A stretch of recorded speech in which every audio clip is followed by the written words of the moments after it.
Hello friends, कैसे हैं आप सब। तो डियर, आज के क्लास में जो है हम लोग क्लास 6 का चैप्टर 2 को डिस्कस करेंगे, हमारी पृथ्वी के अंदर।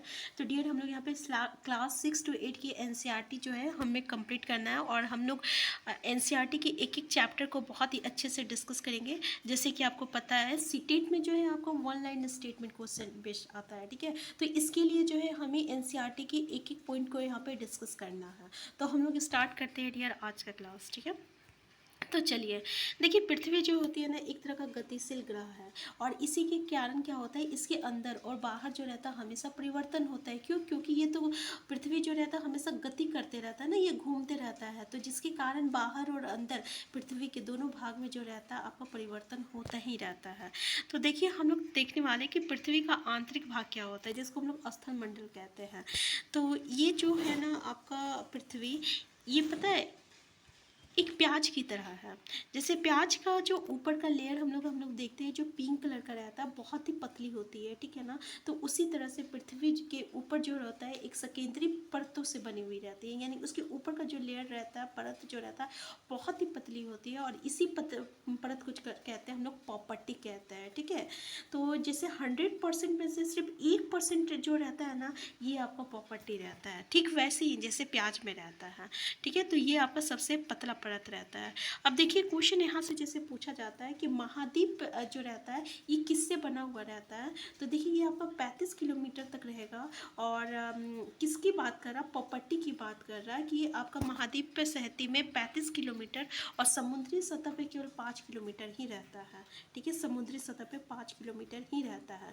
अगर हम लोग महाद्वीप सहिती की बात करें, तो देखिए ये ना सिलिका और एल्यूमिना से बना हुआ रहता है। अब क्वेश्चन यहाँ से पूछा जाता है कि महाद्वीप सहिती जो है किससे बना हुआ है, तो ये आपका सिलिका और एल्यूमिना, इसलिए इसको हम लोग सीएल कहते हैं। क्या कहते हैं? सीएल कहते हैं। सी मतलब हो गया आपका सिलिका, और एल मतलब होता है एल्यूमिना, ठीक है। तो ये सिलिका और एल्यूमिना से जो है आपका बना हुआ है, और ऐसे ही तो महासागर की प्रॉपर्टी की अगर हम लोग बात करें, तो ये आपका सीमे से बना हुआ है, मतलब सिलिका और मैग्नीशियम, एम मतलब हो गया मैग्नीशियम। ये किसकी बात कर रहा है? ये महासागर की बात कर रहा है। देखिए, यहाँ पे कंफ्यूज मत होइएगा, ठीक है। कि महाद्वीप जो है ये आपका सीएल से बना है, और महासागर की प्रॉपर्टी जो होती है ये आपका सीमे से बना हुआ है। सीमे मतलब सिलिका और मैग्नीशियम, ठीक है। तो प्रॉपर्टी की ठीक नीचे वाला लेयर, जैसे कि प्याज के जो ऊपर का लेयर जो पिंक कलर की होती है, जैसे वो हटता है उसका अंदर आपको कोई और भी लेयर के अंदर लेयर देखने को मिलता है। तो ठीक ऐसे ही इसमें भी क्या होता है ना, ये जैसे मान लीजिए ये आपका बहुत ही पतली परत है प्रॉपर्टी, ये जैसे ही आपका ख़त्म होता है, इसके अंदर हम लोगों को एक और लेयर देखने को मिलता है, और जो कि आपका 29 किलोमीटर की गहराई तक फैला हुआ रहता है, ठीक है। और इसको हम लोग क्या कहते हैं, तो इसी को हम लोग क्या कहते हैं, मैंटल कहते हैं। इसको हम लोग क्या कहते हैं, मैंटल कहते हैं। और देखिए कितने तक, तो 29 किलोमीटर, ये सब आप लोगों को याद रखना होगा। और ठीक इसका अंदर का लेयर जी, यानी जो सबसे अंदर का लेयर होता है, जैसे कि ये पार्ट हम लोग बोले, जैसे ये 3 लेयर है ना, तो पहला लेयर तो प्रॉपर्टी हो गया, जो कि बहुत ही पतली होती है। अगर 100% में बात करें तो सिर्फ 1% जो रहेगा वो आपका प्रॉपर्टी रहेगा। और नेक्स्ट जो लेयर रहता है ये आपका मेंटल रहता है, जो कि अंदर 29 किलोमीटर तक जो रहता है की गहराई तक रहता है, और उसका अंदर का जो सबसे आंतरिक परत रहता है, इसी को हम लोग क्रोड कहते हैं। और ये जो क्रोड जो रहती है ना, इसकी त्रिज्या 35 किलोमीटर रहती है, और ये आपका निकल और लोहे से बना हुआ रहता है, इसलिए इसको हम लोग नीफे कहते हैं। क्या कहते हैं? नीफे कहते हैं। नीफे मतलब निकल, और एफ मतलब फेरस, और फेरस से ही जो रहता है लोहा रहता है, फेरस को हम लोग लोहा कहते हैं। तो केंद्रीय कोड का तापमान जो रहता है ना, ये आपका तापमान और दाब जो रहता है, मतलब टेम्परेचर प्रेशर बहुत ही ज़्यादा रहता है। जैसे कि अगर हमें यहाँ पे पता है कि पृथ्वी का अगर हम लोग प्रॉपर्टी का प्रतिशत में निकाले, तो सिर्फ 1% जो रहेगा वही आपका प्रॉपर्टी रहेगा। 84% जो रहेगा ये आपका मेंटल रहेगा। 15% जो हिस्सा है ये आपका क्रोड का हिस्सा है, ठीक है।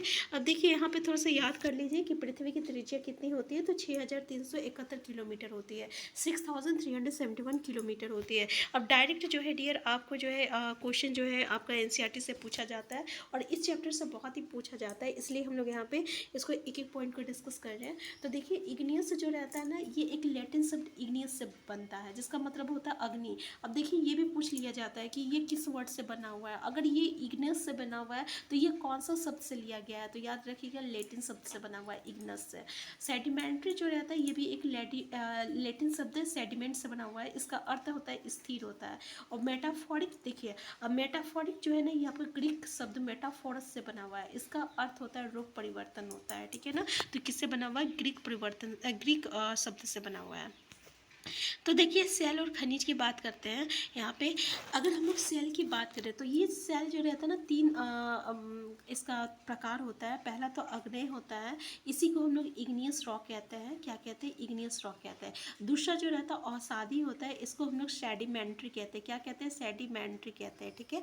और तीसरा जो रहता है इसको कायांतरित, जिसको हम लोग मेटामॉर्फिक कहते हैं, मेटामॉर्फिक रॉक कहते हैं, ठीक है, मेटामॉर्फिक रॉक कहते हैं। तो ये कायांतरित हो गया, तीनों का नाम याद रखिएगा। अब देखिए क्या होता है, इग्नियस रॉक के बारे में हम लोग देखते हैं, ठीक है।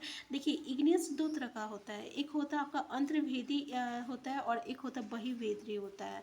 अंतर्भेदी को हम लोग ने इंटरनल इग्नियस रॉक कहते हैं। क्या कहते हैं, इंटरनल इग्नियस रॉक कहते हैं, ठीक है। और अगर बहिर्भेदी को क्या कहेंगे हम लोग, एक्सटर्नल इग्नियस रॉक कहेंगे। क्या कहेंगे, एक्सटर्नल इग्नियस रॉक कहेंगे, ठीक है। इसको हम लोग एक्सटर्नल इग्नियस रॉक कहते हैं। देखिए होता क्या है, जब ज्वालामुखी निकलता है ना तो उसके साथ लावा भी निकलता है, ठीक है। तो इस लावा को हम लोग मैग्मा कहते हैं। और मैग्मा जो रहता है ना, जब जैसे ही ज़मीन के बाहर ये निकलता है, ये पता है धीरे धीरे जैसे जैसे ठंडा होता है, ठीक है, तो ये फिर से सेल में जो रहता है परिवर्तित हो जाता है ठंडा होने के बाद। और इसी सेल को हम लोग क्या कहते हैं, अग्नेय सेल कहते हैं। और अगर इसका उदाहरण पूछ लिया जाए कि ठीक है भाई बता दीजिए कि बहिर्भेदी अग्नेय सेल का उदाहरण कौन सा है, तो इसका उदाहरण क्या है, आपका बेसाल्ट है। कौन सा है, बेसाल्ट है। और ढक्कन पठार जो रहता है, अब इसको याद रखिएगा, ढक्कन पठार जो रहता है ये आपका बेसाल्ट सेल से बना हुआ रहता है। तो बताइए बेसाल्ट साल्ट किससे, ढक्कन पठार कौन सा साल्ट से बना हुआ है। अगर ऑप्शन में बेसाल्ट साल्ट जो है, सॉरी ढक्कन पठार जो है दे दिया जाए तो याद रखिएगा ये बेसाल्ट सेल से जो है बना हुआ है। अब देखिए ये ज़मीन के अंदर से तो बहुत सारा जो है मैग्मा निकल गया, लेकिन बहुत सारा मैग्मा तो हम लोग का अभी भी धरती के अंदर है। तो जैसे ही ये मैग्मा अब ठंडा होता है ना, तो पता है वो अंदर ही जो रहता है आपका सेल का रूप ले लेता है। और इसी को हम लोग अंतर्भेदी अग्नेय सेल कहते हैं। मतलब क्या हुआ, इंटरनल इग्नियस रॉक कहते हैं। अब भाई ठीक है इंटरनल इग्नियस रॉक होता है तो इसका उदाहरण भी दे दो, तो ग्रेनाइट जो है ना ये उसका उदाहरण है। तो अंतर्भेदी अग्नेय सेल किसका उसका उदाहरण क्या हो जाएगा, ग्रेनाइट हो जाएगा, ठीक है।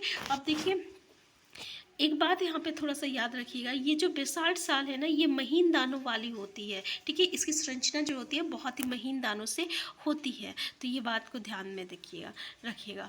अब देखिए क्या होता है, जो सेल जो होते हैं, पत्थर जो होते हैं, जब एक दूसरे से टकराता है, लुढ़कता है, ठीक है, और चटकाता है, मतलब एक दूसरे से जब वो मतलब टकराएगा तो वो क्या होता है, छोटे छोटे टुकड़ों में वो टूट जाता है। और इसी चीज़ को हम लोग क्या कहते हैं, इन छोटे छोटे टुकड़े को ही हम लोग क्या कहते हैं, अवसाद कहते हैं, ठीक है।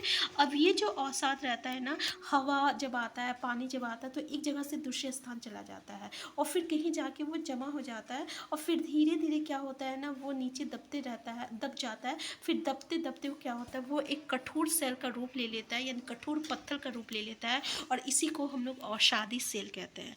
क्लियर है, अवसादी सेल किसको कहते हैं, ठीक है। अब देखिए यहाँ पे हम लोग थोड़ा सा जीवाश्म के बारे में जानते हैं। अब जैसे कि ये आपका मिट्टी है, ठीक है ना, यहाँ पे औषाध है। कभी कभी यहाँ पे पेड़ पौधे उग गए, बहुत सारे यहाँ पे कीड़े मकोड़े आ गए, फिर उसके ऊपर जो है हम लोगों को कहीं से उड़ के फिर से आपका क्या आ गया, औषाध आ गया, ठीक है। तो यहाँ पे पहले तो ये लेयर था, पहले यहाँ पे क्या है, एक लेयर है, एक लेयर है आपका अवसाद का, यहाँ पे बहुत पेड़ पौधे हैं, फिर छोटे छोटे कीड़े मकोड़े हैं, फिर इसके ऊपर फिर एक अवसाद लेयर आ गया, फिर इसके ऊपर फिर एक अवसाद लेयर आ गया, फिर कीड़े मकोड़े हैं। तो ये एक दूसरे के साथ कीड़ा मकोड़ा और पेड़ पौधे जो होता है ना दब जाता है, दबने के बाद जो रहता है वो मर जाता है, फिर उसका जो बच जाता है उसी को हम लोग जीवाश्म कहते हैं। तो इसलिए ये जीवाश्म जो है ना हम लोगों को यहाँ पे आपको अवसादी सेल में भी देखने को मिलता है, ठीक है।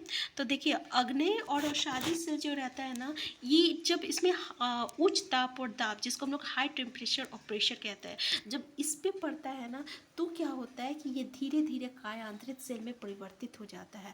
तो बताइए क्यांत्रित सेल कौन सा है? तो क्यांत्रित सेल जो है ना आपका, जब अग्नेय और अवसादी सेल जो रहता है उच्च दाब के कारण ही आपका क्यांत्रित सेल में परिवर्तित हो जाता है। अगर इसका उदाहरण हम लोग ले तो पता है ये चीनी मिट्टी जो है प्लेट में जो है परिवर्तित होता है, और ये चूना पत्थर जो है ना ये संगमरमर में परिवर्तित हो जाता है। ठीक है, अब ये तो क्लियर हो गया। अब देखिए पत्थर का यूज़ जो है ना हम लोग खेल में भी करते हैं, जैसे कि आपका पिट्ठू है, चिपड़ी है, चिबड्डी है जिसको हम लोग किटकिट कहते हैं, और फिर गिट्टी होता है, गिट्टी खेलते हैं। तो ये बस आपकी जानकारी के लिए है, तो याद रखिएगा। अब यहाँ पे हम लोग दो चीज़ देखते हैं कि अलग अलग पत्थर से अलग अलग चीज़ें देखने को मिला है, जैसे कि आपका संगमरमर। ठीक है, ये संगमरमर कैसा पत्थर था? ये कायांतरित सेल था, जो कि आपका मतलब किससे बना हुआ है? तो चूना पत्थर से संगमरमर बना है, और यही संगमरमर से हम लोगों को ताजमहल देखने को मिला है। ठीक है, तो हमारा ताजमहल किससे बना है? तो सफ़ेद संगमरमर के पत्थर से बना है। इसी तरह लाल किला की बात करें तो ये आपका लाल बलुआ पत्थर से बना है। ठीक है ना।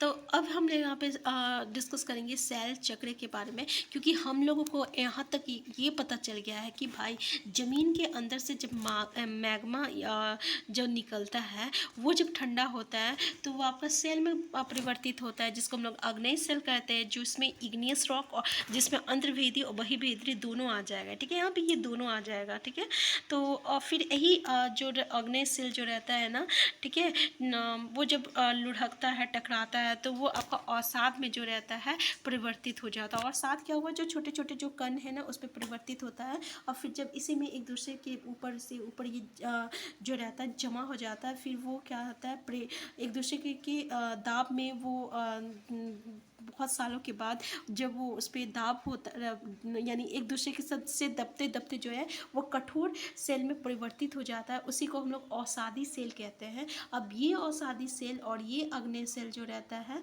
ठीक है, ये दोनों जो रहता है क्यांत्रित सेल में जो है परिवर्तित हो जाता है। ठीक है, फिर क्यांत्रित सेल मैग्मा सेल में परिवर्तित हो रहा है, तो भाई ये घूम फिर के एक जो है दूसरे रूप में परिवर्तित हो रहा है, और दूसरा रूप दूसरे रूप में परिवर्तित हो रहा है। ठीक है ना, तो इसी जो चक्र को जो हम लोग क्या कहते हैं? सेल चक्र कहते हैं। क्या कहते हैं? सेल चक्र कहते हैं। अब आप ही बताइए, पत्थर जो है ये पहले छोटे छोटे अवसाद में आपको टूटता है, फिर ये अवसाद एक दूसरे के में जमा होता है, फिर बहुत दिन के बाद ये फिर से अवसादी सेल बन जाता है, फिर से अवसादी सेल क्यांत्रित सेल में परिवर्तित हो रहा है, फिर ये क्यांत्रित सेल मैग्मा परिवर्तित हो रहा है, फिर ये मैग्मा जो है आपका आग्नेय सेल में परिवर्तित हो रहा है। ठीक है ना, तो इस तरीके से हम लोग क्या देखेंगे? आपका सेल चक्र को देखेंगे। ठीक है, अब देखिए सेल में ना बहुत तरीके के खनिज भी पाया जाता है, ये तो पता है आपका। और खनिज जो रहता है ना एक निश्चित रासायनिक मिश्रण होता है, ऐसा नहीं कि ये कितने भी इसमें जैसे कितने भी अगर मान लीजिए इसमें उपस्थित रहेगा तो उसको आप मिश्रण कह दीजिएगा, सॉरी उसको आप क्या खनिज कह दीजिएगा, नहीं। खनिज में जो रहता है एक निश्चित मिश्रण रहता है, निश्चित रासायनिक मिश्रण रहता है, उसी को हम लोग क्या कहते हैं? खनिज कहते हैं। ठीक है, तो खनिज जो रहता है मानव के लिए बहुत ही महत्वपूर्ण है, इसका उपयोग हम लोग बहुत सारी चीज़ में करते हैं, ईंधन की तरह करते हैं, जैसे कोयला, प्राकृतिक गैस, पेट्रोलियम। इसका उपयोग जो है उद्योग, औषधि, उर्वरक में भी होता है। लोहा, एल्यूमिनियम, सोना, यूरेनियम, इसके उपयोग तो आप जानते ही होंगे कि कितना हम लोग के लिए ये आपका यूज़फुल है। तो डियर, इस तरीके से आज का जो चैप्टर है ये तो कंप्लीट हो गया होगा, और उम्मीद करते हैं आप लोगों को याद भी हो गया होगा। लेकिन यहाँ पे हम थोड़ा सा डिस्कस करना चाहते हैं कि विश्व की जो सबसे गहरी खान है ये आपका दक्षिण अफ्रीका में स्थित है, तो इसकी लगभग जो गहराई है ना 4 किलोमीटर तक है, और तेल की खोज में इंजीनियर जो है 6 किलोमीटर तक गहराई खोद चुके हैं, और पृथ्वी का केंद्र तक पहुंचने के लिए जो है हमें 6000 किलोमीटर की गहराई खोदना होगा, वो भी समुद्र की सतह पर, जो कि असंभव है। ठीक है ना, तो इसकी जानकारी बस आपको रखना है। तो देखिए आज के जो चैप्टर है ये तो कंप्लीट हो गया। अब हम लोग क्या करेंगे? इससे रिलेटेड MCQ क्वेश्चन डिस्कस करेंगे। ठीक है, तो आपको जो है पूरे चैप्टर जो है अच्छी तरीके से कंप्लीट हो जाएगा। तो प्लीज़ अगर आपको ये वीडियो हेल्पफुल होगा तो सबसे पहले चैनल को सब्सक्राइब कर लीजिएगा, और लाइक और शेयर करना मत भूलिएगा। और डियर, हम लोग जो है यहाँ पे टॉपिक 1 और टॉपिक 2 करके डिस्कस कर रहे हैं। ठीक है, क्लास 6 से लेके 8 तक का NCERT की बुक को। ठीक, हम फिर मिलते हैं नेक्स्ट क्लास में। अगर आप चैनल में नए हैं, सबसे पहले चैनल को सब्सक्राइब कर लीजिएगा। वीडियो हेल्पफुल होगा तो प्लीज़ लाइक शेयर करना मत भूलिएगा। Thank you.